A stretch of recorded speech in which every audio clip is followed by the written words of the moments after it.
the 238th commencement of Brown University, which was convened on the grounds of the meeting house of the First Baptist Church in America, will now continue.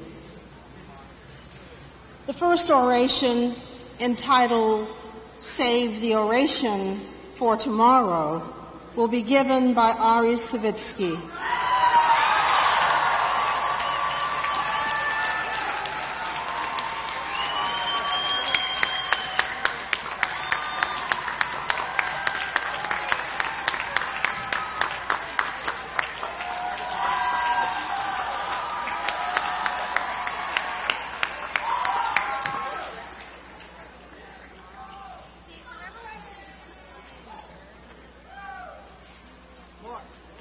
Look around you.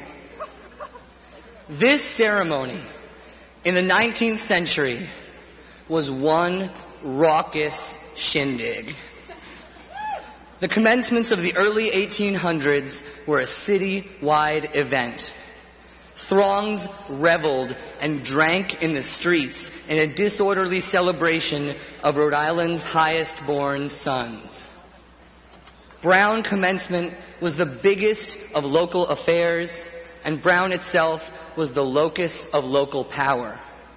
The chief constable of the city police became part of the official commencement procession to quell the jubilant masses of Providence.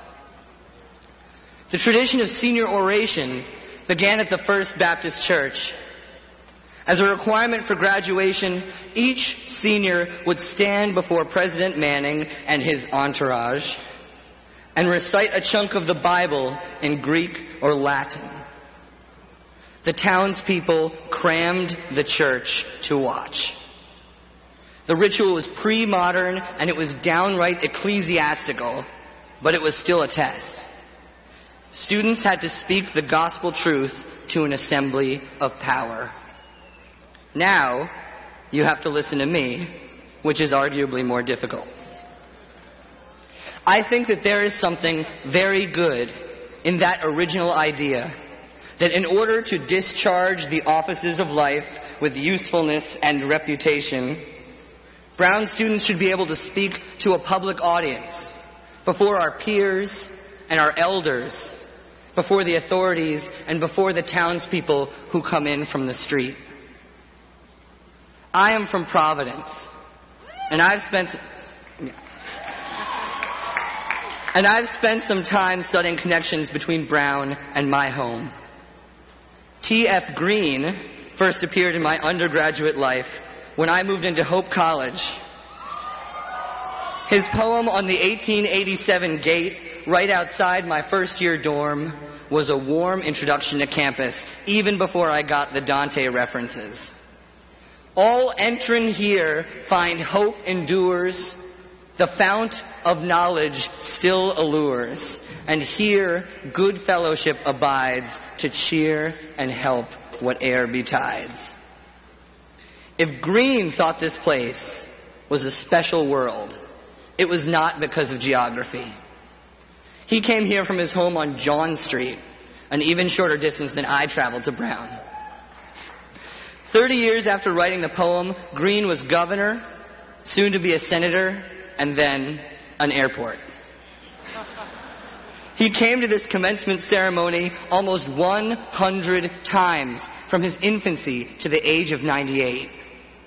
But as an undergraduate in the 1880s, Green doubted the oration. He doubted that it could help Brown students to lead or even communicate with the public. To kick off a student oration on how to give an oration, Green asked a serious question.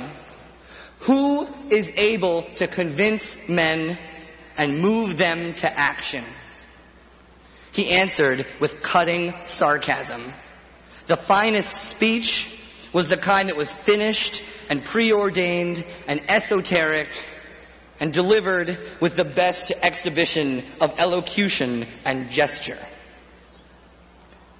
The finest and most galvanizing public speaker was the one who best subordinated substance to style.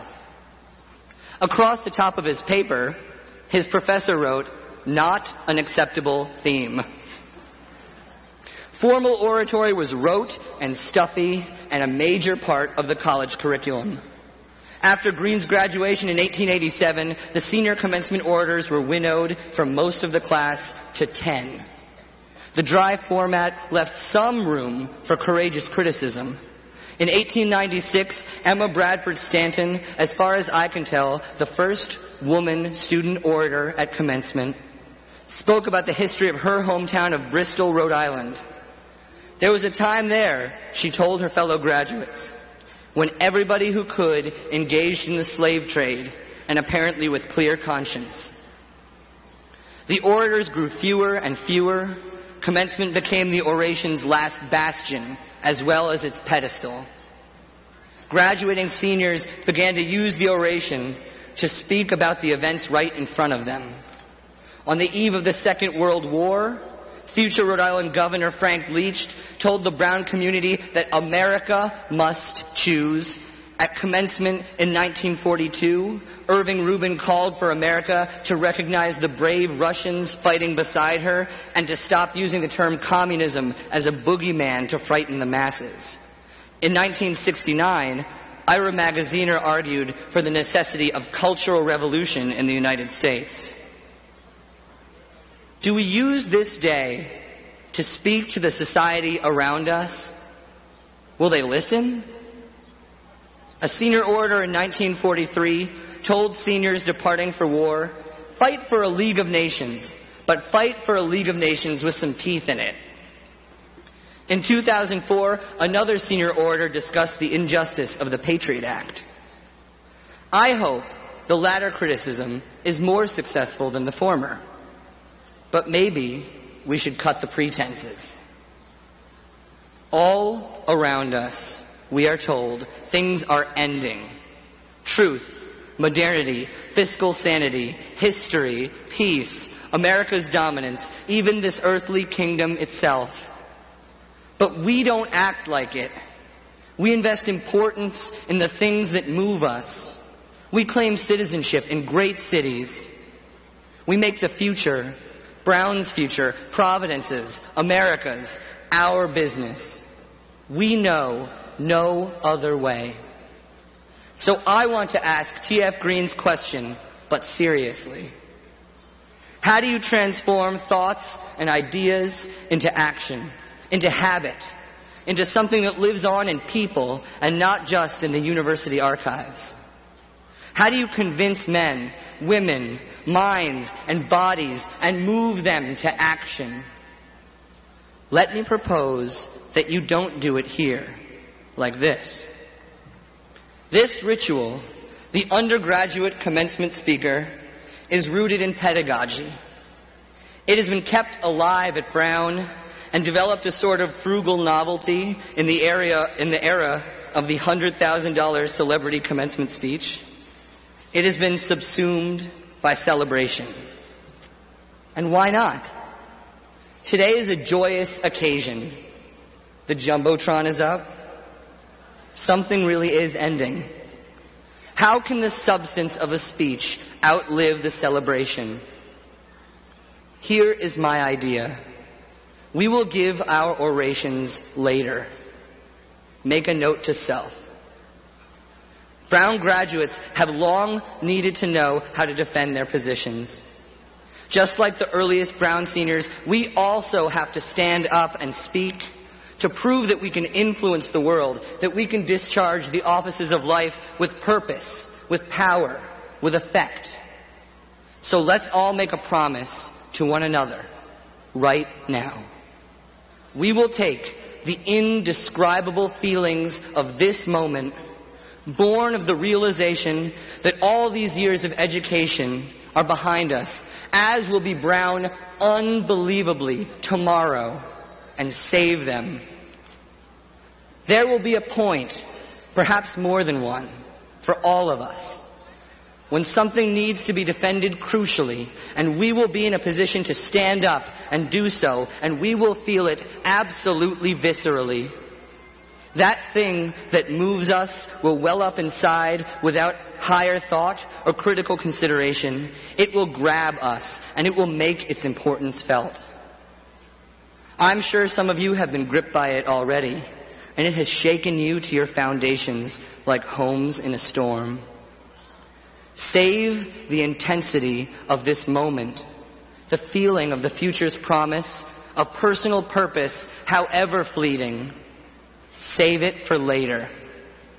Save it for a moment when you can change the course of history for Brown or Bristol or Brazil, for Providence or America, in your neighborhood, in your firm, in your family, in your government. Save it for your oration. The oration was meant to give us the power to speak in ways that change the world around us. Today, we celebrate our newfound power. But we have yet to pass the final test, and the ritual will not do. Promise me, promise us all, that you too will give an oration, that you will speak from the heart when it matters most. One oration can only be mimesis. It goes through the motions. It symbolizes the thing that we might do. But 1,600 well-placed orations in the boardrooms and city halls of our postgraduate existences can change lives and the planet itself. Today we celebrate. Hope endures. Good fellowship abides. Tomorrow will be the first day of a new existence. Let us save the oration for then.